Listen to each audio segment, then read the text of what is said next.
Okay, good evening. We're continuing the series of the Talmud. Today it's number 34. Last week we finished Masechet Sotah, describing the signs that will take place before the arrival of the Mashiach. Before the Mashiach will arrive, what is going to happen in the world, and we prove that the list of all the things that the Gemara speaks about, everything happened in our time, which actually 50 years ago, none of it took place. So in the last 50 years, things that nobody could imagine in the time of the Gemara, they already happening, so we should expect it to happen any minute. Now today we're starting Masechet Gittin. The Gemara brings a story. At the time that the second temple was destroyed, Rabbi Yochanan was the president. Rabbi Yochanan was the president of Israel, and the Romans made an ambush around Jerusalem for 3 years. Nobody comes in and out for 3 years. No food going in, nobody comes in and out. The only thing is, when someone died in Jerusalem, they allowed the body to go out, because they didn't bury anyone in Jerusalem because of the Kohanim, Bet HaMikdash, and the whole thing. You know, they're not putting any graves in a place when all the Kohanim goes, you know, because the Kohen cannot go over a grave or in a cemetery for the impurity. So they just smuggle the bodies out of the wall, and they bury it out of the wall of Yerushalayim. Yerushalayim was all surrounded with a wall. That's what it is. Now, the Gemara says that the Romans were waiting for the Jews to surrender. You know, when you were choked, how long you can survive? 1 month, 2 months, there's no more food. Why to fight? Why to get killed? Let's just choke them. Nobody comes in and out from the wall. Finished. The Jews wanted to surrender. Why? You know, the Jews cannot fight against the biggest empire in the world with such a massive army that came all the way from Rome, you know, to fight in Israel. They're not going to leave us alone. Now remember, there's no airplanes. There's no cars, no trains. It's horses. That's the transportation. Horses. That's what they use. You know, it can come with boats also, but still, this is how it was. The Gemara said the Jews wanted to surrender, but the mafia, the gangsters of the Jews, were standing inside the wall, from the inside side of the wall, and they're not letting the Jews go to surrender to the Romans. This is how it's been taking place for 3 years. The Jews want to go to surrender. They say, no, we won't surrender. Any Jew wants to go out, they stand over there, they don't let them. Who was in charge of this gangster, the group that, you know, that making problems? His name was Abba Sikra. Abba Sikra is the son of Rabbi Yochanan's sister, which means Rabbi Yochanan, the president of Israel, the holy Rabbi Yochanan, is his uncle. So, one time his uncle calling him, he said, Ad matai avidetu achi? Until when you're going to do what you're doing? How long? He says, give me a way to go and surrender to the Romans before it's going to be a bloodshed here. So he said to him, it's basically not my call, even though I'm in charge. If I go tell my soldiers, you know, that I'm letting you go surrender, it will be my end. So we have to do it in a clever way. What's going to be? The Gemara says, he says to him, pretend that you died. You're an old man. Make a rumor. Tell some of your students to go out, to cry, to pretend that you died. Put some dead rats in your bed when you cover. Put some dead animal that it will smell, you know, after a few hours. And now it's going to be very bad smell. And your people should go and say that you died, and everybody's going to start arranging your funeral. And the rule is that we don't bury inside Yerushalayim, so we're going to send you out of the wall. Then you get out and you go and surrender. That's the only way. But make sure that only your students will carry your beds, the ones who knows that you're not dead. Why? If somebody else would want to carry the bed, everyone fight who's going to carry the bed. It's a big risk to give respect for a big rabbi. If somebody else will pick up the bed, they will realize that you're not dead. Why? a dead person is heavier than a living person. Why? When a person is alive, the soul is always rising higher and higher, and it goes against gravity, brings the body up. The soul, everything, all the movements that we have, it's the soul. Once the soul leaves the body becomes really few pounds or few kilos heavier. They may suspect, so make sure it's your students. So I will be waiting in a gate, and I will supervise and let you go. That was the plan. That's how they did it. Then when Rabbi Yochanan came, they carry his bed. The soldier says, how do we know it's not pretending? The soldiers. Let's take the swords and stick it a few times in his stomach to make sure that he's really dead. So now Abba Sikra tells them, are you out of your mind? Even the Romans will talk about us forever. We stab the body of our chief rabbi, the president. Come on, there's a limit. So, okay, you're right, we're sorry. So let's give him a few smacks to make sure he's dead. So he said, what's the difference? If you smack him, they're going to say, look at these Jews, the chief rabbi, the holiest person in the world is dead, and they're smacking his body. Okay, don't you smell? He said, don't you smell? I'm choking from the smell here. He's probably dead for many hours. It's very hot in Israel. The body smells after a few hours. So they say, okay, let him go. Now he went out. Baruch Hashem, he's out of the wall now. Out of his wall, he's running right away to the Caesar. This Caesar, it's not the chief Caesar of Rome. Rome occupied almost the whole world. In every place they occupy, they put a supervisor, like a governor. They used to call him a Caesar. Not Caesar salad, Caesar. Caesar is like a Caesar. But every time the king died or something happened, they choose one of the Caesars all over the world, like an election. Like you have many in Congress, right? Senators. And every once in a while, one of them become the new president, right? Same thing over there. So now it's the Caesar that came to Yerushalayim. He's supposedly the most important Caesar out of all the places in the world. Because everybody understands that's the holiest place in the world. If they send him to be in charge of the soldier who come to destroy the Jewish temple, that means he's an important Caesar. So now Rabbi Yochanan come to his office, to his palace over there, and he comes to him and he say to him, Shalom Adoni HaMelech. Good day, Your Majesty, the king. So he told him, now you have to be executed twice. He said, once that you called me the king and you insulted the real king in Rome. I'm not really the king, I'm only the Caesar. So for that, right away, your punishment is death. And if I'm a king in your eyes, how do you make me wait for you here 3 years until you have the nerve to come and surrender? For that, another death you deserve. So Rabbi Yochanan told him, first, you are going to be the king very shortly. So I'm already calling you the king. From out of all the Caesars, you're going to be the new king of Rome. So he said to him, how do you know? He said, we know in our Torah that God always sent Goyim, the Gentiles, to make us problems. This is like the police against us, to wake us up to become righteous. But he never put us in the hand of somebody that is not important.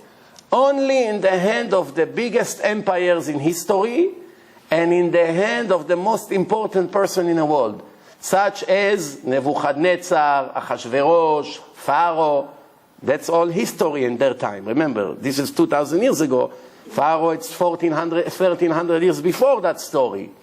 Nebuchadnezzar, 600 years before. The Greeks, also a few hundred years before.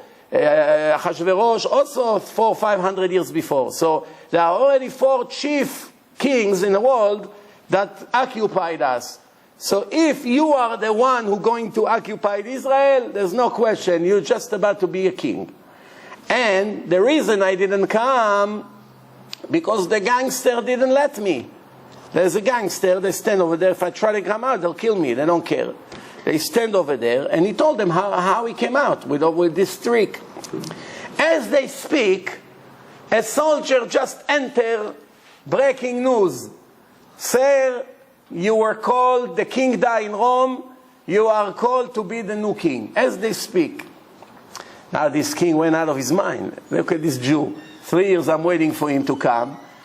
10 minutes he's sitting by me, already they're calling me to be the king of Rome. He was very impressed. The thing is that when he came to give him the message, he was wearing his shoes. One shoe he put on, and now he was trying to put the second shoe after he heard the good news. And the second shoe would not fit. It's too small. So how can it be? Every day I wear these shoes. I never had a problem. All of a sudden, this shoe is not coming on. So he said to him, Rabbi Yochanan, the reason it's not fitting your feet is because when a person hears a message, news that he's happy about, it makes his bones wider. And it makes the feet also bigger. That's why right now your shoe cannot go on your feet. You want it to fit? All these soldiers over here, if you have one of them that you hate, go and look at him for a few seconds, and then the shoe will go on your feet. He went again next to one of the soldiers that he cannot stand, and a minute later the shoe went on. Now he was very impressed. Wow, of course it's all from HaKadosh Baruch Hu. It's all Hashem running the show. But say, wow, I'm really impressed from you. So he says to him, since you the one who gave me the news before even the soldier arrived, I have to do something for you. So I'm going to give you, make any request that you want from me and I will fulfill your request. That reminds me about these jokes that they're telling about the genies. You know the genies in a bottle? One guy, they make jokes in Israel. You know, so one guy, he was a Kurdish guy. You know, he never went to school, his head is empty from knowledge. He walks in the desert and he saw a bottle. He was thirsty, so he opened up the bottle, the genie came out. So he said to the genie, wow, what a surprise.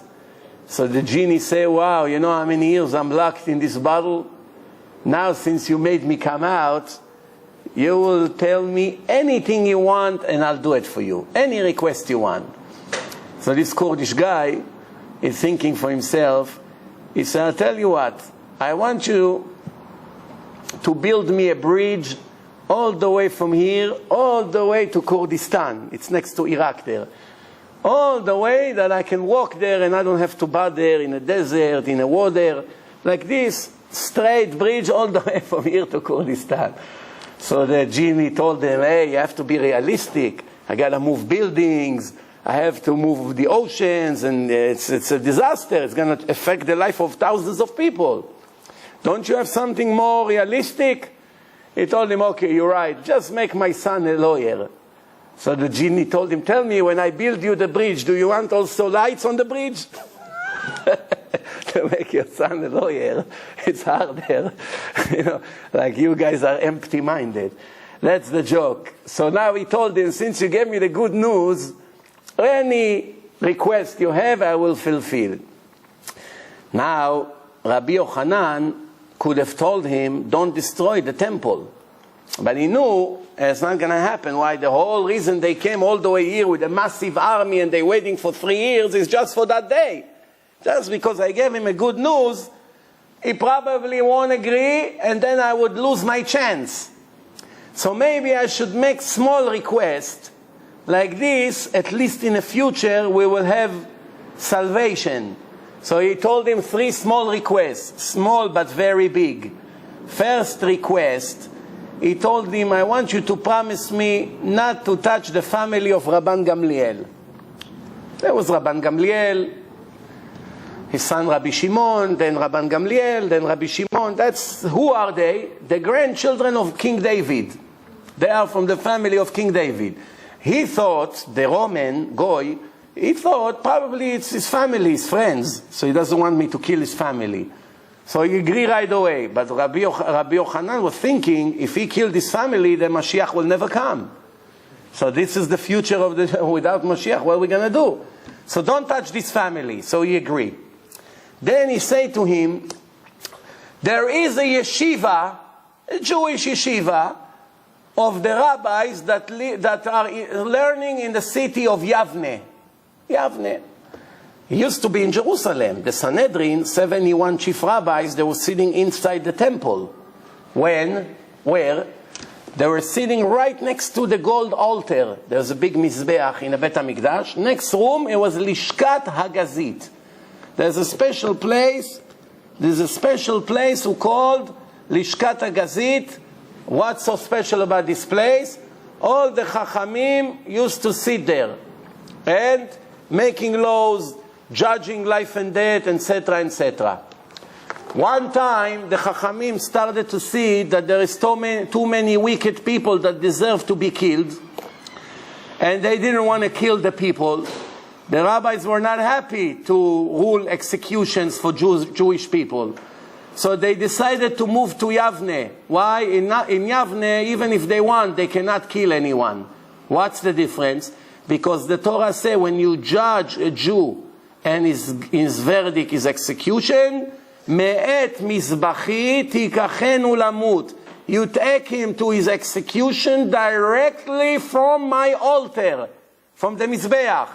Which means we learn from here that the court has to be right next to the altar, because the Torah say when you rule death, you have to take them directly from the altar. Don't even hesitate. Don't wait an hour or two. Don't let them go say goodbye, meet their lawyer to arrange the will, nothing.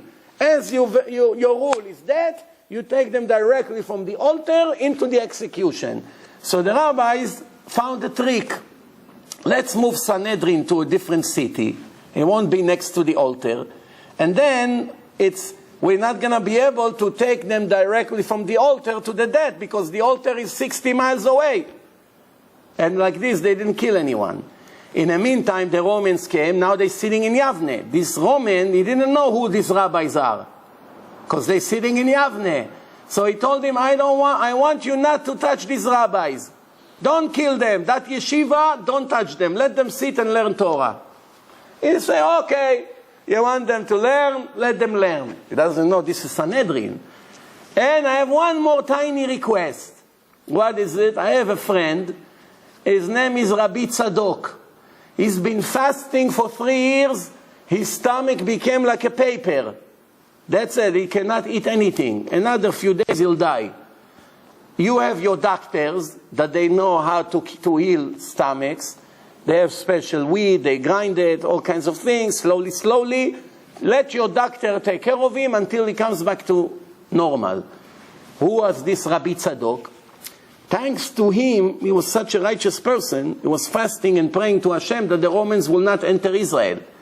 For thanks to him, for 3 years, the decree was delayed. Thanks to him, Rabbi Tzadok. He knew thanks to him would live. He's a very, very holy person. For 3 years he was fasting. So, obviously fasting, he was eating something, but fasting probably all day. Bottom line, he said, okay, my doctor, you tell them who this person is, they'll take care of him. Then Rabbi Akiva was, like I always say, was the greatest Jew ever lived. Even though he started his religion in age 40, he died in 120, but he became the biggest rabbi in history, the biggest. Rabbi Akiva said, what kind of mistake Rabbi Yochanan made? He had an opportunity to ask them not to touch the holy temple, and instead of that, what is he asking for? Instead of that, he's asking not to touch Rabbi Tzadok, not to touch Rabbi. You should have told them, go back to Rome. But then the answer is, who was right? Rabbi Yochanan was right. Because if he would ask them go back to Rome, they'll tell you, just get out of here. Your request is over and finished. Sometimes you have to know what to ask. You ask the wrong question, you lose your chance. One guy called up a lawyer. He told him, Mr. Attorney, I wanted to hire you for for a trial that I have, but I want to just clarify one thing. I was told that you charge $300 for 3 questions. Is it possible? So the lawyer told him yes.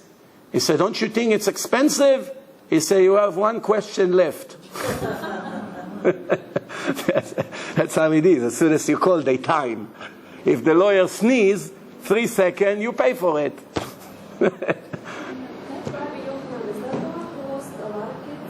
Yes, later, yes. All right, let's move on. So this Gemara, it's the first story in Masechet Gitin. Bottom line, the Gemara said that he was clever. He got 3 important things out of them, and if he would go for the Bet HaMikdash, he would left with nothing. The Gemara continue. Titus Harasha, once he went, they sent somebody else. Who? Titus. Titus was a very wicked person. He comes now to destroy Bet HaMikdash. He kills Hashem. He does all kinds of bad things. Finally, when they came and they broke into Bet HaMikdash, what did he do? He took a prostitute woman and entered inside Kodesh HaKodashim. That place where the big Kohen Gadol, is praying to Hashem once a year in Yom Kippur. Only the Kohen Gadol allowed to enter, only for a few minutes. Right there, in the holiest square in the whole world, that's when he went to make the war scene. And there was the Sifrei Torah over there. He took a Sefer Torah, he opened the Sefer Torah, and he made his prostitute sleep on the Sefer Torah while he was making the scene.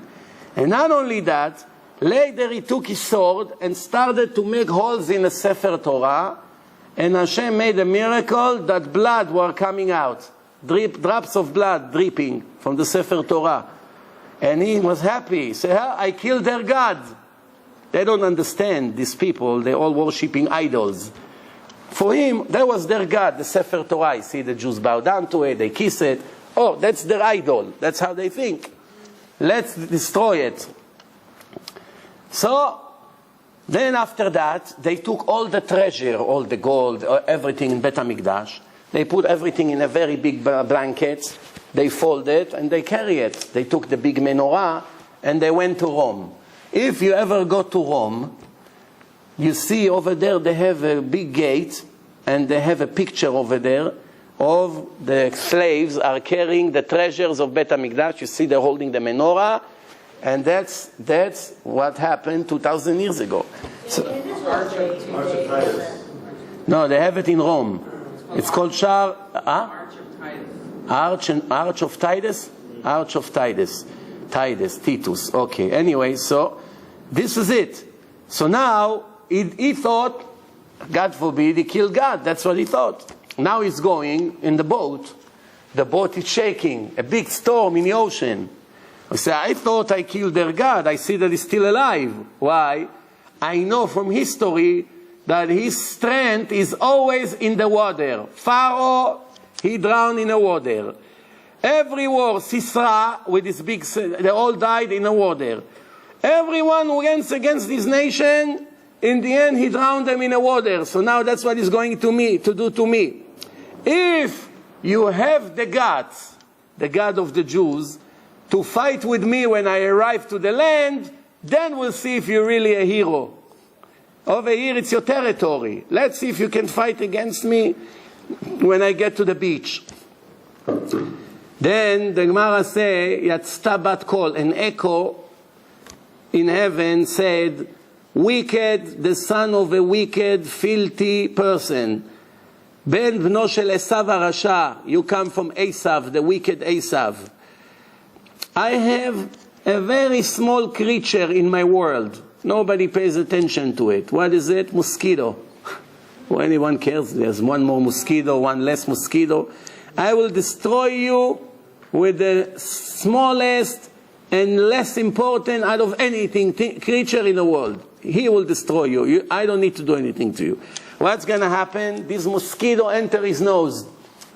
And he was breathing, and he went right in. He went into the system, slowly, until he got into the brain. Because you know, the nostrils are very, very long. If you ever break your nose, I hope it never happened to you, one of the things that after they fix the nose, they stick a bandage inside the nose. You are numb, you sleep, you don't feel it, otherwise forget it. You won't be able to take the pain. And then the pain is 3 weeks later, when they remove the cast or whatever you have on your nose, now they have to pull it out. I don't want to tell you the pain, you know. So I broke my nose twice. First time I didn't take care of it. Because in Israel, you know, it's like, you know. But over here, when it happens over here, the doctors don't let you go. No, they do it, I have to do it. So I was pulling and pulling. It's already 3 feet. How did it enter the nose? It goes, it's flexible. It goes all over. It's very long, the nose. Eventually it connects to the brain somehow. Connects because the oxygen goes into the brain. The brain receives oxygen all the time. So this mosquito now begin to suck his blood from his brain. Why mosquito? Why? There's all kinds of other flies. Why Hashem picked up mosquito? What's special about mosquito? Do you know? Who knows what's special? Mosquito is the only thing in a creation, the only thing in a creation that only suck in but doesn't have any food comes out. No exits. No bathroom. Doesn't have to sit in a bathroom for an hour. Nothing. Why? Only sucking blood and growing until he gets to a certain size and he dies. Doesn't need to go to the bathroom. You got it? So mosquito, he was sucking and sucking and sucking from his blood. He became almost the size of the Gemara said when they open up his brain in the end, the mosquito has the size of a small bird. That's how big he became. He just literally ate his whole brain. But now he hears the mosquito in his head. Zzz. Imagine all day you feel inside your head. It's killing you. Drives you crazy. He goes like this. Nothing happened. Then one time he walks in the street. He walked in a place in a market. People are working. So he saw people banging with a hammer, fixing shoes. The shoemakers. They bang, boom, boom, boom. When he heard the noises of the hammer, the mosquito stopped. The noise, for a minute, he hear boom, boom, boom, no noise. He said, wow, I'm lucky. I found the cure for my problem. What is it? I'm going to hire these 5 guys. All day they sit by my room and bang. Better to hear the banging than this annoying noise. So he told them, that's it, you're not working here anymore. Come with me to my palace. He took him there. All day they sit and bang. Now one of them was a Jew. 4 goyim, 1 Jew. In the end of the day, they come to get their daily salary. So he gives the goyim, 4 of them, he paid them. The Jew goes, what about my money? He said, you have the nerve. Not only you sit here for 10 hours enjoying my suffering, you want to get paid for it? You want to get paid? You see how I suffer from this mosquito? You want to get paid for it? Well, that's what happened. But after a few days, the mosquito realized that the banging is not finished. So he started again. That's it. He got used to the situation. Like us. First time when we see something, if we see now pink rain, so for one day we won't go out to the street. We don't know what it is. We never saw.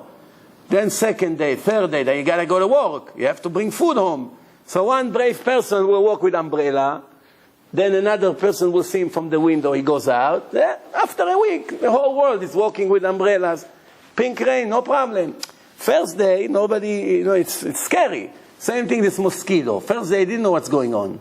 Second day, third day, it's not going to move now forever. Then he started to move. He saw nothing happen.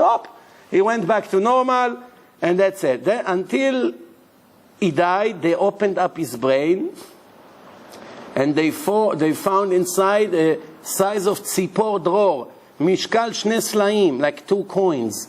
The weight of it was kind of heavy. And the Gemara said they're arguing about the size of the bird. If it was like a small dror or like a chick. In between is a little difference. That's the end of this wicked person who destroyed the Beit HaMikdash. You may ask, why Hashem allow him to do what he did. He could have prevented it. The way in the world is, בדרך שאדם רוצה ללך מוליכים אותו. When a person chooses a negative way, a wicked way, Hashem helps him to go there. It's not blocking his way. Unless if he's going to do something that Hashem is not interested that it will happen in the world. He wants to kill an innocent group of people. And Hashem doesn't want them to die yet. Then he will interfere with his plan. But if, for instance, what a person chooses to do bad, the person that is going to receive it deserve it, then he let him succeed. You know, and this is what happened right here. The Jews had this decree that the temple will be destroyed. What difference does it make if it will be destroyed like this or like this? He stepped the Sefer Torah or he burned the Sefer Torah. It's really no difference. Either way, it makes it not kosher by making holes in it. So bottom line, it had to be in a worse scenario can be described, the worst. And this is what happened. So the Gemara continue. This Titus had a nephew.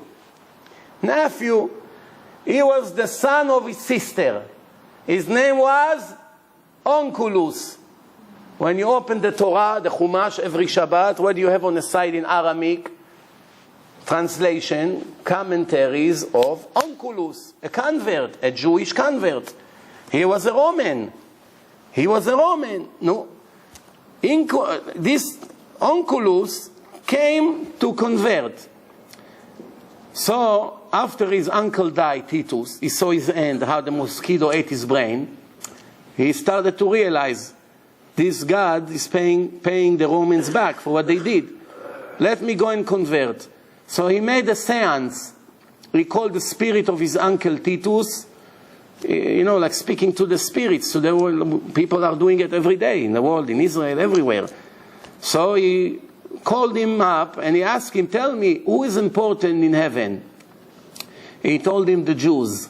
They are important by God. He said, what should I do? Should I convert or should I stay a goy? He told him, the religion is too difficult for you. You won't be able, the way you grew up, to follow these laws. So, what should I do? Go fight against them. At least you'll be successful in this life. Even though it's a short life, their gods help people who come to punish them when they deserve the punishment. So at least you are for my family, you're important in a Roman Empire. So you have a career. That's what he said. So this is, he wasn't sure if to listen to his wicked uncle or not. What happened later? He called up Bilam. He said there was a prophet of the Gentiles, of the Goyim, Bilam, in the time of Moshe and Pharaoh and all this. So Bilam, let me call his spirit. He brought the spirit of Bilam. First he asked Titus, what's the punishment you got for what you did to the Jews? He asked him. So he said, every day I get burned, and they take my ashes, and they spread it in 7 different oceans. Lakes, rivers, whatever it is. And then they collect all the ashes together, putting me back into place, and burn me again, and that's like this. That's my suffering. And there's many stupid people in the world that they write in their will that when they die, they should incriminate them. That's the word, crimination. Huh? Cremate. Sounds like cream. It's the opposite of cream. Anyway, so they want, some of them, they tell their children, take my ashes and throw it in a backyard. Some of them say, give it to the dog. Give it to the fish. Some of them put me in a jar in your bedroom that you always think about me. All kinds of stupid people. And the bottom line, if they only knew Gemara, they knew that they requested one of the worst punishment for themselves, because as long as the body was not buried, the soul have no rest. One of the things that is the suffering of the soul after the death is that the body is finished in a grave, and that's it. The worms eat everything, nothing have left from the body, and the soul gets released from this suffering of being connected to the grave, to the body. Even non-Jews, they have a reward and punishment when they die. We spoke about it many times. So, now he called up Bilam. He said to Bilam, who is important up there? He told them the Jews. He says, what should I do? Should I stick to them and convert or not? He said, no, don't be nice to them. Don't ask for their peace or any good for them your entire life. Why? Same idea like Titus. Nothing is different. So he said to him, what punishment you got? You went against the Jews in your life. He told him, they put me inside a pool. But not a pool, Sheraton, Hilton and all this. A pool that is full of sperm for the sin he used to do with his donkey. He was sleeping with his own animal. That's Bilam, like the Torah says. The Torah says he was such a filthy person, and that's what is punishment, measure for measure. Everything you do, that's what you get.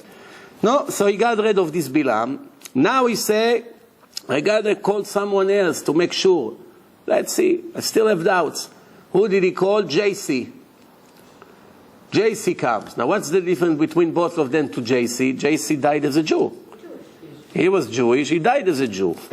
So now he called up JC. He said to JC, tell me, what should I do? Should I convert or should I go against the Jews? He said, Tovatam drosh. Always ask for good for them. Don't ever do anything bad to them. Everyone who touched them is like touching against God. So he told him, you left the religion. You died wicked. What is your punishment? He told him, I am inside a boiling bathroom. He said, why? Bilam, I understand. He's seen what was his sin. They gave him the same punishment. Titus, he burned the Bet HaMikdash. They burned him. So it's measure for measure. But you, why bathroom? He say, Kol ha-mal'ig al divrei chachamim nidon betzoar o tachat. Everyone who make fun at the holy rabbis, disrespect them, talk to them not nice, speak lashon hara about them, don't listen to their instruction, make fun of what they say, have doubts about what they say in the name of the Torah. Somebody like this, his punishment is where I am. And that's, by the way, the 7th place in hell. It's called Tachtit Haaretz, Tzoarot, a horrible place. So he told him, so the Gemara says, come and learn what's the difference between the wicked Goyim to the wicked Jews. That the wicked Goyim, they already get their punishments in the afterlife, and they still tell him, no, don't convert, go against them, at least you enjoy this life.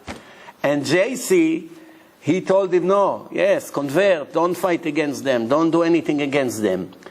You understand the difference? He, at least, after his death, he told him to do the right thing. By the way, you should know, many Goyim don't know it, that according to JC, there is not even one righteous Christian in the world. Not even the Pope. Why? If JC is their son of God, and he gave them the New Testament, which means he didn't give it to them. It was written between 70 and 300 years after his death. But in his name, he is the main actor in the New Testament. It's all about him, around him, the expectation for him to come back and save the world, etc., etc. JC say, in the book of Matthew 5:17 to 19, that everyone, he did not come to change one letter from the Torah, not even a drop of a letter. Nothing. Everything will remain forever. If anyone contradict one letter in a Torah, one word in a Torah, will be cursed by God. Now comes the question. How 1.5 billion or 2 billion people that follow this book, they do everything besides the most important thing. He told them no one is allowed to change from these commandments. You must keep. And another place he say, you must listen to the rabbis because they sit on the chair of Moses and they continue the Torah. They sit on the chair of Moshe. You must listen to them. Yet he himself went against the rabbi in the end of his life. But that's what they write, at least in their books. So based on that, how can it be a righteous Christian? Even if it was true, not one of them is listening to their hero. Imagine we follow the Torah that Hashem gave us through Moshe, and we would not listen to one word of what Moshe said. Just, to have a picture on the wall. Why you got the Torah? To hang it in my bedroom as a memory. What about the instruction? Not for me. That's like the Israelis, some of them. Ani dati balev. I'm religious in my heart. He didn't read Parashat Bechukotai 2 days ago. Im bechukotai telechu, if you follow my laws, ve'et mitzvotai tishmoru, and you keep my commandments, va'asitem otam, and you do it. Why you do it? You told me follow my ways and keep my commandments. Why you have to repeat again and do it? Which means to do, not to talk, and to say I'm religious in my heart. That's nothing. I once said, it's like a person that, NBC News gave him $10 million to write his life story, and he has a due date that by that date he has to send it in, because they have to publish it. There's a contract. He's working for a year, all year he's typing. What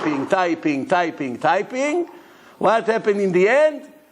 2 hours before the due date, he's supposed to send it. So he forgot to press send. He didn't press send. The time went by, they got angry, they canceled the contract, he didn't get a penny. That's like a person learn, comes to lecture, learns, in the end he doesn't do anything. What's the purpose of learning? To press send, my friend. You want to send mitzvot to Olam Haba. You do everything, it's a demo? Imagine you go to a firm to invest in a stock market. They give you a computer, they say, okay, sir, give us your money, they put it, okay, you have $10 million. Now, here, do this, they give you instructions. You sit there for a month, everything you buy go up like crazy. Now it shows you have in your account already $100 million in 1 month. You started with 10, now you have 100. In the end of the month, you come, you say to your boss, okay, I think I should retire. I don't need more than 100 million. So what do you mean 100 million? There was only demo. It's not real money. We're just training you. What that? Now, if it's going to be real, you lose. Many of the people who go to the stock market, when it's demo, they make. Once it becomes real, after a month of making, 1 week, they lose all their money, unfortunately. All right, so let's move on.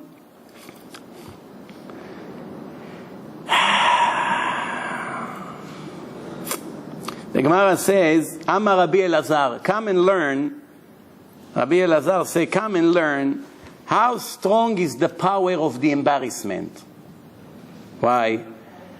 Hashem, God, help Bar Kamsa. You know the story of Kamsa and Bar Kamsa. One guy made a party, and he invited a person called Kamsa. By mistake, they called Bar Kamsa, his son. And his son was his biggest enemy.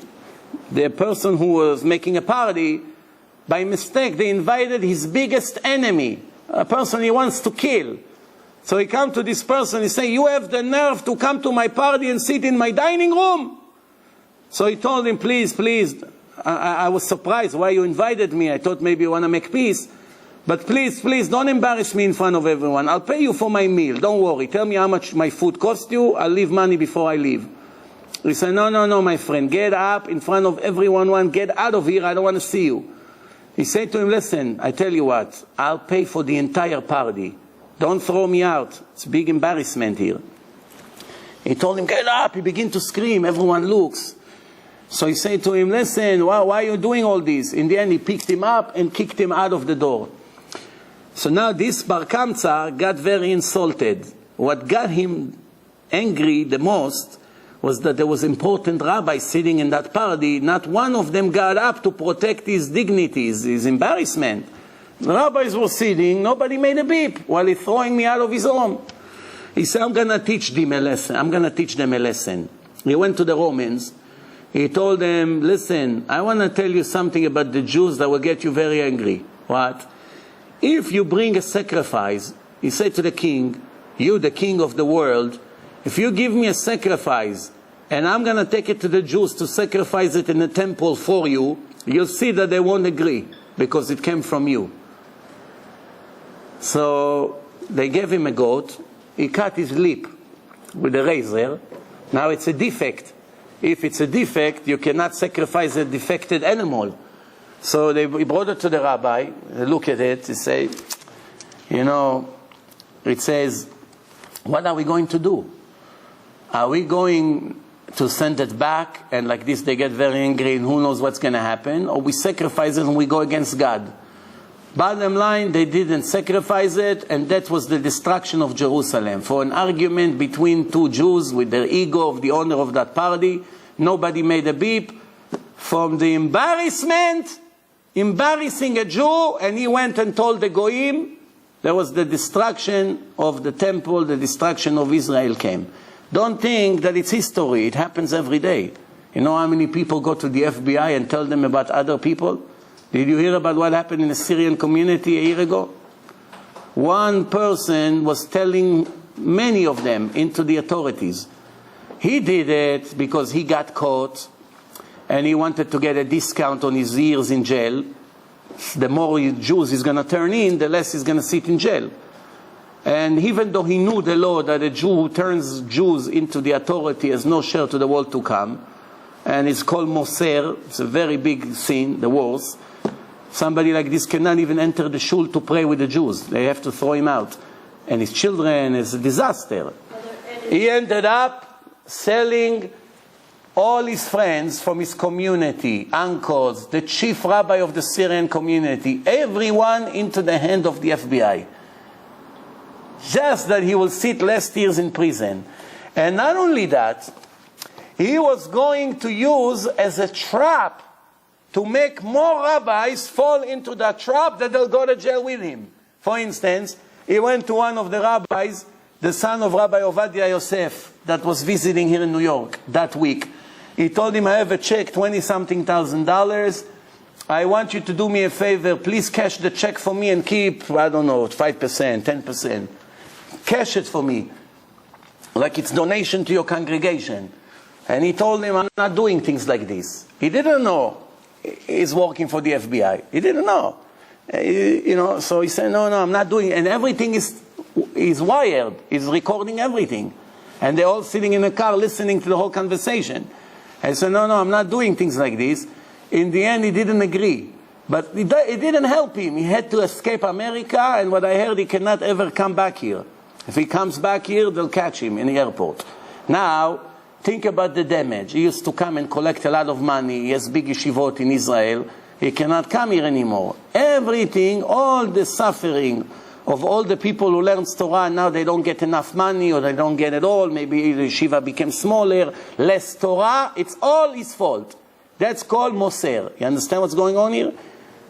The only time a Jew is allowed to turn another Jew into the authorities is if he threatens his life, and obviously the Jewish community cannot protect him. They're not equipped with weapon or anything to, so then he can tell the police, this guy is trying to kill me.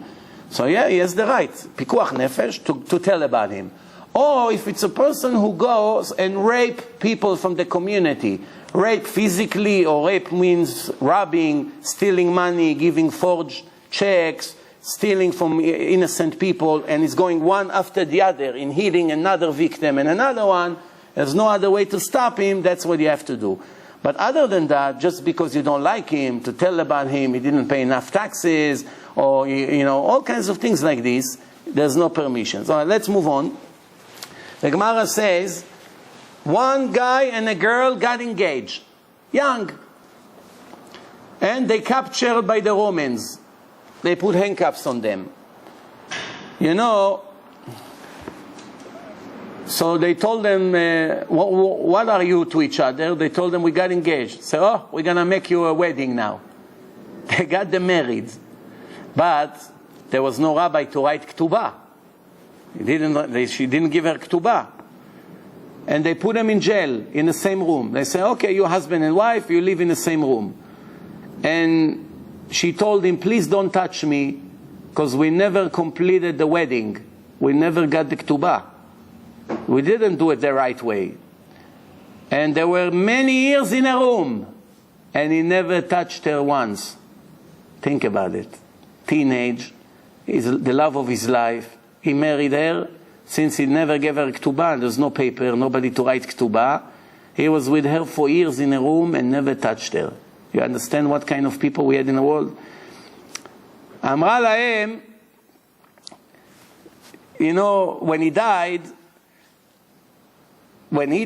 she said, make a special eulogy to my husband, that he's greater than Joseph in the Torah. Joseph was in a palace with Eshet Potiphar, but for a short period of time, not for so many years. And Joseph knew she's a goya, he's not allowed to touch her. But he was allowed to touch me. It's not that we got married, it's not that we didn't get married. There was just a technical problem in a marriage. But it wouldn't be seen from the Torah. If a person, for instance, didn't write ketubah, technically from the Torah, it's his wife, that's it. She needs a get. If she wants to get divorced, he has to write her a get. She said Yosef was chadashata. It was only one short period of time. But him every day for years.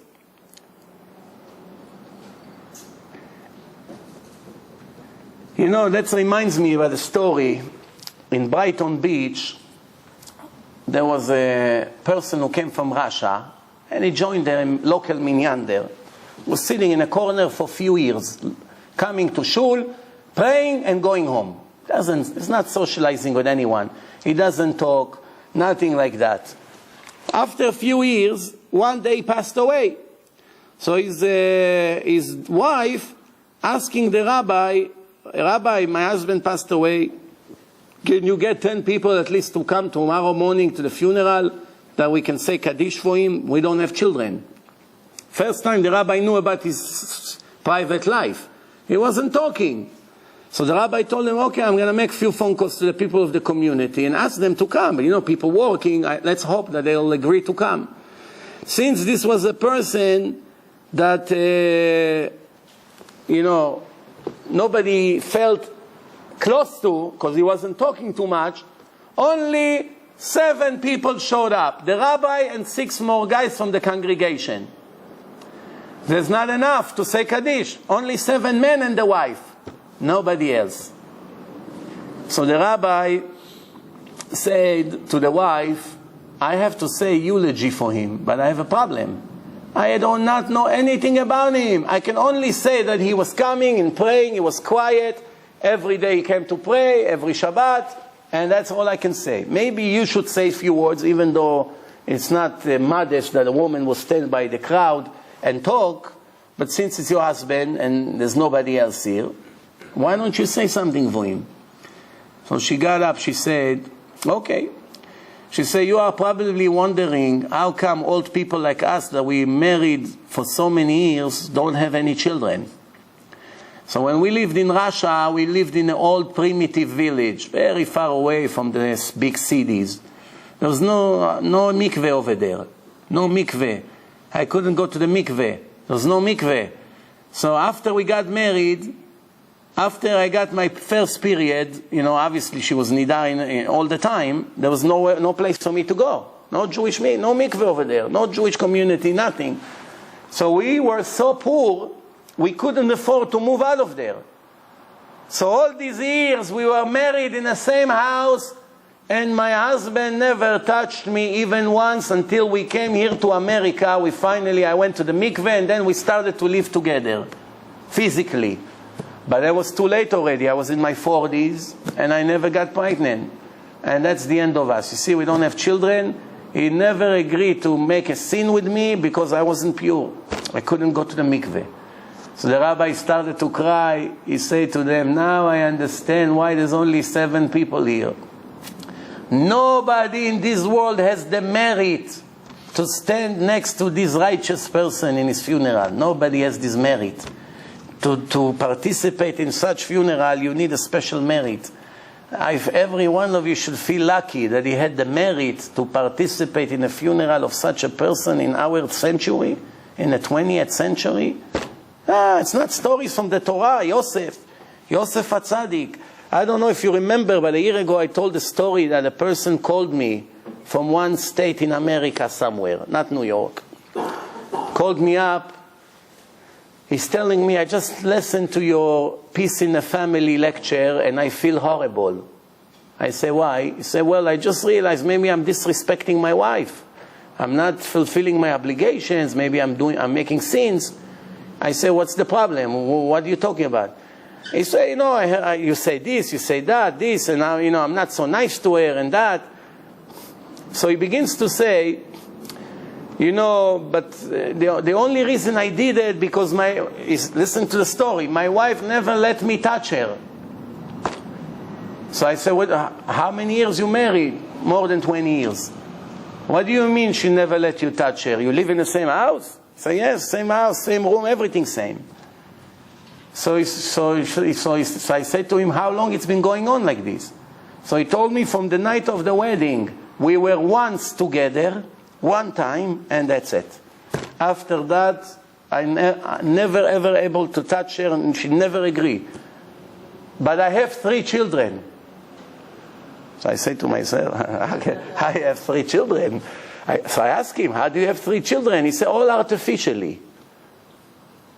She didn't agree that I'll be with her. It was by the doctors, the transplant. They take the sperm, and that's how they did it.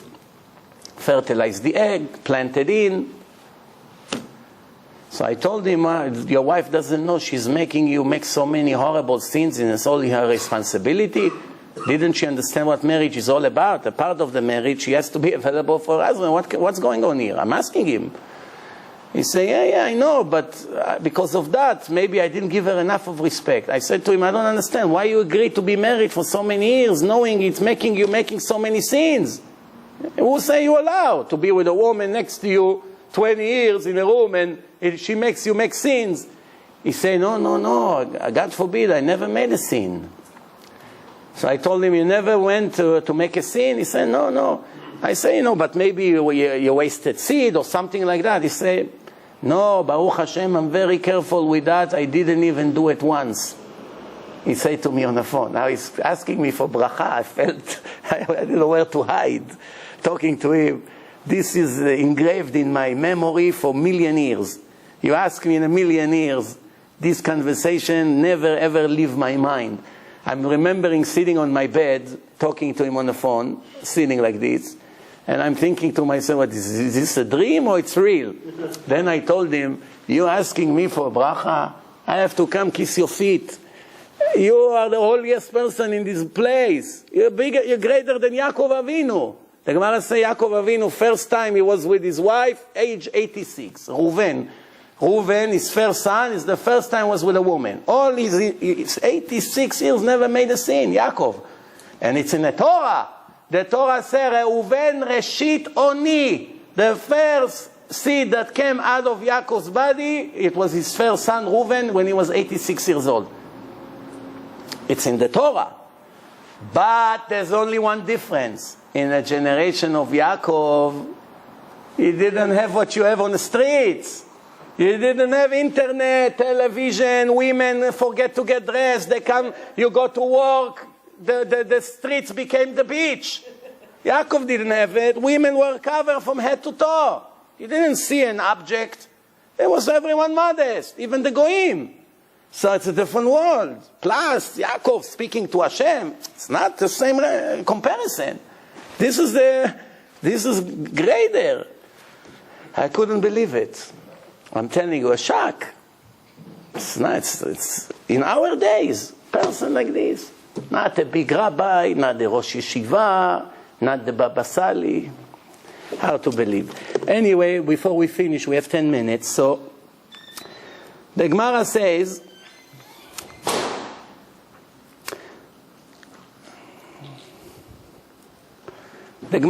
like this. מעשה ועמדו 40 מודיות בדינר.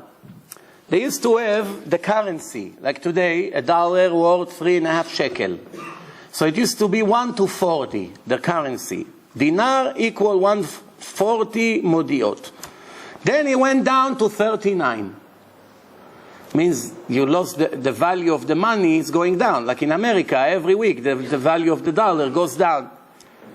Who knows, maybe in a year, if you go to Europe and you want to buy a can of Coca-Cola, it will cost you $100. Not a joke. It's not a joke. That's what happened to Russia. They went to sleep, $1 was worth 5 ruble, which means a Russian that works and makes 20 ruble an hour could buy 4 bottles of Coca-Cola after 1 hour of work. He got up in the morning, it became 1 to 500. He cannot buy 1 sip of Coca-Cola now for an hour of work. There was 4 big bottles. Now, finished. Yeah, that's what happened. It can happen here, but the dollar loses value. Yeah, you know that in Utah, any moment they're going to change the currency in Utah, you know. No more dollars accepted. Gold. South Carolina, they will also. Many states. Once one state will do it, everyone will do it. They will make gold. Why? Gold always keep its value. Papers that the government print non-stop continue to... The government make people who have money and save money, the government destroy them. Why?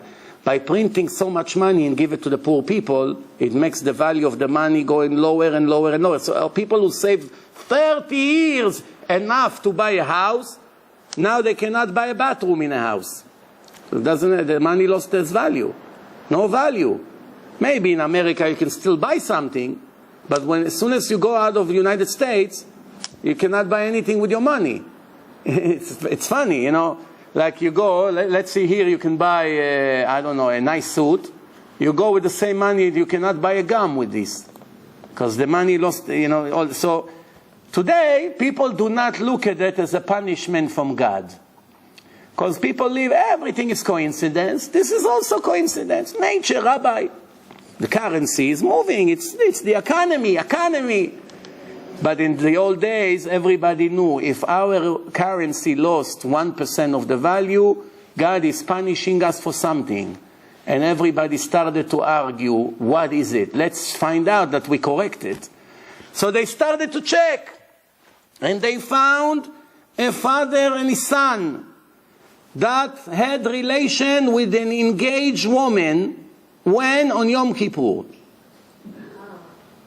Such a sin.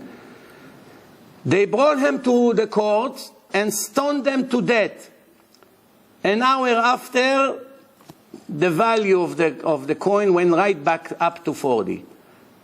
Now remember, the value was 40 for many, many years. It never went up or down. 1 to 40. All of a sudden, one day, it went down to 39. Everyone's asking, what's going on? How can it be? A crash in the value of the currency? It never happened before. After they found out what happened, an hour later, it went right back up. Maaseh be'adam echad, one person, natan enav be'ishto legarsha. He decided to give a get to his wife to get divorced. But her ktuba was too much money. When people get married, they're excited. They write big amounts in a ktuba. Sometimes you got to pay it. So now he's stuck with her. He cannot divorce her. Well, he's going to have to give her a lot of money. What did he do? He went and brought all his relatives, friends, and gave them a lot of food and lots of alcohol to drink. And they all became drunk. And he made them all sleep on a bed. And then he took the white of the egg. The white of the egg and put it all over the bed. And then he brought 2 sober witnesses that he see that all these men are sleeping drunk in his wife's bed. And he showed him, you see what happened? This is how I found the bed of my wife. And then they went to the Beit Din, and there was one old man, a student of Shammai. There's Bet Shammai, Bet Hillel, student of Shammai. His name was Baba Ben Buta, very famous name. There's many stories in the Talmud about him. He told them, I suspect that something is not right here.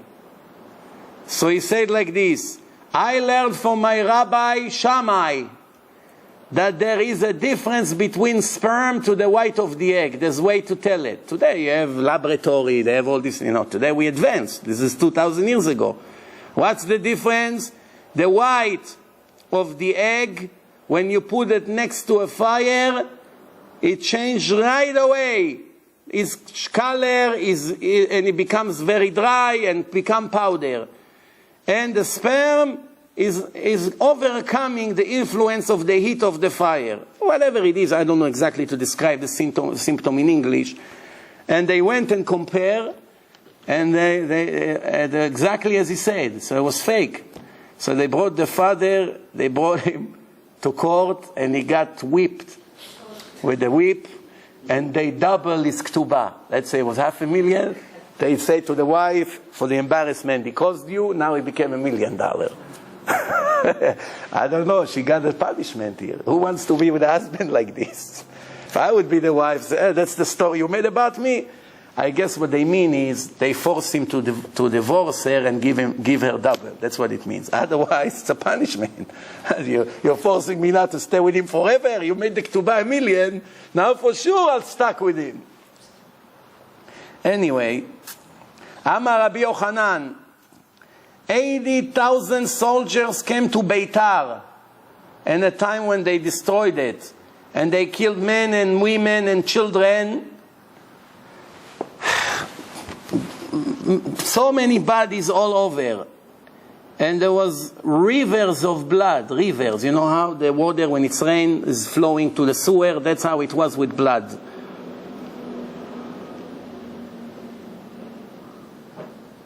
This is one of the reasons that we have Tu B'Av, the 15th of Av. It's a special day. Why? One is because they made a big party to marry the single guys and the single girls. They also used to go. It's like a dating, kosher dating. And many people used to get married. But the other reason is because after 3 years that the bodies were laying in the sun, they didn't let them buried. They didn't allow to bury them. Think about it. The city is full of bodies, piles of bodies on the street. What an epidemic it should have made. You know what it is? If you have a body a month, thousands of bodies on the street, everyone will die from sicknesses, from who knows, germs, viruses, whatever you want to call it. For 3 years, it didn't stink. No smell in the whole. Those who pass by, nobody allowed to bury. If they catch you burying someone, right away they kill you. But for 3 years, it didn't smell. And then Tu B'Av, they allowed them to start bury them. So that's why it became like a holiday. Why? They were so happy. Finally, a person sees a relative laying there for 3 years on the street, and he cannot do anything about it. You know, there was one woman, not religious, a Holocaust survivor, and she died in Israel a few years ago. And in her funeral, you know, she was buried next, not far away from her. She's here, maybe 20-second walk. There is a grave on the religious side. This is where they bury the non-Shomer Shabbos. There's a fence, and then there is the religious people. There was a very important rabbi that was buried at the same time. So it was hundreds of students reading Kaddish, saying Tehillim. So they saw that this woman didn't have anyone to bury her. Maybe 1 or 2 people there came for her. So they all made like a chesed. They came and they started to read for her and to pray for her. So then they asked the rabbi, what was the merit of this woman that what was her merit that Hashem made her funeral be full of people from the yeshiva? So he said that he knew her from the Holocaust. They both Holocaust survivors. He knew her. And she, even though she wasn't religious, every time she saw a body in Auschwitz, she used to take a shovel quickly and start burying a hole in the ground. A young woman. She was making a grave, buried the person, and covered her. What did Hashem do for her? Measure for measure. You took care of the bodies. When you become a body, everybody comes to pay you their respect. There was a different funeral. In the middle of the funeral, the rabbi from Chevrat Kadisha realized there's not that many people, but there is hundreds of birds came and sat on the grave of that woman. Hundreds of graves. And the son was like, the rabbi looks at him, you see the son is in shock. Whenever you see a funeral, in the middle of the funeral, hundreds or maybe thousands of birds are falling on a grave. Like this, around, everywhere. It's very strange. So the rabbi asked the son, what is all these birds? He said, this is all the birds my mother used to feed for 30 years every day. They come to pay respect to my mother. She was making sure to put on the deck, on the back, a lot of bread and things for the birds every day. The birds came to pay respect. Think about it. The birds, how the birds know? It's very strange. Anyway, so the Gemara continues. The Gemara says, that the children of Haman, grandchildren of Haman, are learning Torah in the city of Bnei Brak. I don't know if it's the Bnei Brak we have today, with 80% humidity and lots of bus smokes. I don't know. But there used to be a place called Bnei Brak, and the children of Haman used to learn Torah there. How can it be? How can it be that a person that was like Hitler and had a plan like Hitler, his grandchildren had the merit to convert and to become yeshiva bachurs? What is it? The Gemara also continue, Bnei banav shel Sisra limdu tinokot b'Yerushalayim. The grandchildren of Sisra, another wicked king, they taught Torah in yeshiva for kids. They became rabbis. The grandchildren of Sancheriv, that made a revolution in the whole world, not only against the Jews, and the whole world, taught Torah to the public. Who are they? Shmaya and Avtalion, two of the greatest rabbis ever lived. Shmaya and Avtalion. Why the children of Haman had the merit to learn Torah? Who knows? They make just very good. The Torah said, even if you mean bad, and something good came out of it to the nation of Israel, you meant bad. But great thing happened, your grandchildren will benefit from it. You get your punishment for your bad intention. But the good thing after all came. All the nation of Israel anonymously, right? No, not anonymously, unanimously, they became religious. They all made tshuva. They stood in Shushan fasting, they put ashes on their head, they wore a sack, everyone was crying, praying, all the children from the yeshivot. It was a great event. The Jews became so close to Hashem. Hashem say, thanks to you, Haman, look what happened to my nation. So your grandchildren will have the merit to become Jews and to learn Torah in the city of Bnei Brak in the future. Okay, now the last thing for tonight, and I have another minute. 400 children were taken by the Romans to Rome in a boat. They go into prison. They realize right away why they take us. We teenage. Why they take us? To work in prostitution. That's what they do. Even today, there's millions of prostitutes that are forced to be prostitutes. They kidnap them from Ukraine, from Russia. They put an ad, you make $1,000 in Israel cleaning houses. So, $1,000 in Russia, it's better than what the president make almost. It's a lot of money there. They come to Israel, as soon as they get to the airport, there's some kind of a gangster, a head of a gang. It's in America, everywhere, in Europe. They put them in a house, they tell them this is your room, tomorrow we're going to get you to the job. They lock her in, and that's it. They make her now, it could be a mother to children. She came only for a few more months to work. She has a husband and children.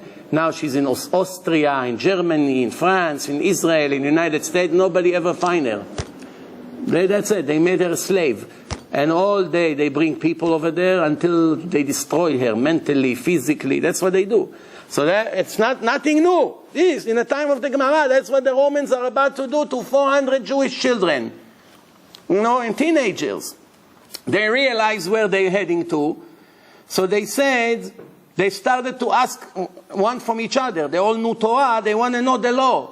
And so if we all jump into the water and commit suicide to prevent that tragedy from happening, do we have a share to the world to come? What's the question? The question is, if a person commits suicide, most of the committing suicide ended up with no share to the world to come, with some exception to the rule. One of the exceptions to the rule, if a person had a mental problem, he was taking medication, he wasn't unconscious, or things like this, then you cannot hold him guilty. Or if a person knew that by him dying or falling in the hand of the Goyim, they will force thousands of Jews to pay and to become, to come to release him and pay millions, and they won't be able to do it, and it's going to create a lot of problems. So he sacrificed his life to save thousands of Jews. That's not a committing suicide. That's giving my life to save 100, to save 1,000 of other Jews. You cannot say that a person like that hero soldier Klein, Roy Klein, He saw a granite they threw next to all his soldiers. He was the head of the unit. He saw the granite. It was 3 seconds to explode and kill everyone. He jumped on the bomb with his stomach and explode to thousands of pieces and save all his soldiers. And he was a religious, big Kiddush Hashem. Until today, people in Israel, he became a hero. Why? Literally, and he was a married man with the children. He jumped on the bomb that the Arab threw and gave his life to save all his soldiers. Imagine the life of this soldier knowing they living thanks to their commander that jumped on this. So this kind of committing suicide, it's a different story. You cannot say, hey, this guy's wicked, he killed himself. Who gave you permission to take your life away? God give you life and you take it away. So now the children thinking, to protect ourselves from falling in the hand of the goyim to prostitution, we allowed to get killed, or we have to take the decree and do it, hoping that Hashem would save us? They don't know now. So darash lahem agadol shebahem. There was one older, maybe 18. He was a Talmid Chacham. He knew a lot of Torah. He told them, Amar Hashem mi bashan ashiv mimtzulot yam. There is a verse about us, that Hashem will get us from the bottom of the ocean to Him. What does it mean? People like us that jump to the bottom of the ocean, Hashem will bring us up to the afterlife. When all the girls heard that, right away they jumped into the middle of the ocean. The boys say, it's needless to say, if the girls jumped, when a boy, if they tell you to sleep with a woman, if not we kill you, you have to die. A girl is a different story. Why? Because the girl's not really doing anything. She lay down like a statue. She doesn't have to participate in a sin. She's forced. It's forcing yourself on her. But a man, he cannot do it. He has to act. He cannot stand like a statue and make a sin. It's not going to work. So if the women that could only stand like this and say to God, I didn't want it. It was the worst day of my life. And if it was up to me, you saw I didn't even move. I didn't want to cooperate. But they also killed themselves. Us, the men, that we have to cooperate with the sin, we're not going to jump in. Right away they jump into the ocean. All 400 of them died. Rabbi Yehuda says, you know, obviously these children went express to heaven. And Rabbi Yehuda speaking about Hannah and her 7 sons, that they put them in front of the Caesar, and he put a statue, and he wanted them to bow down in front of a stadium full of people. And they disagree, and he chopped their heads of all 6 of them.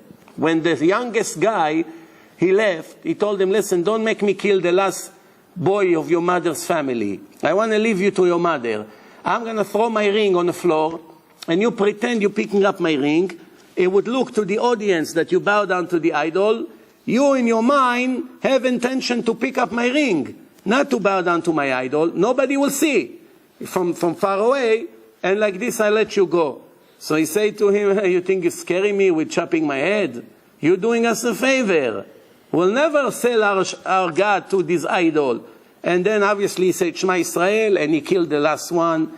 So this is the Shiva, Hannah and Shivat Banea, they buried next to the Ari HaKadosh in Tzfat. You have the graves over there, Hannah and Shivat Banea. So, obviously, we're done, I think, for today. We covered this page. Let me see if there's anything I left out. It says like, so it says like this. Hannah said to Hashem, Abraham, your son, gave one of his son. Was willing to give 1 son. I gave 7. Don't ever forget that. She went up to the roof, she jumped, and she died with her children. When the Gemara say, Yatzta bat kol, an echo in heaven was sound, Ema banim smecha. The mother of the son now happy. Why? Up to now she was suffering. Now she's expressed to heaven. Her suffering is over, and the fun, the real fun begins. We'll see you Bezrat Hashem next Wednesday. The lecture will be on 9, not 8:30. Summertime, it's easier to do it on 9. On Monday, it's 8:30. For now, it's 8:30. Still until, because I have 2 lectures that night, I don't have room to start it at 9. So Monday, it's 8:30. Thank you very much.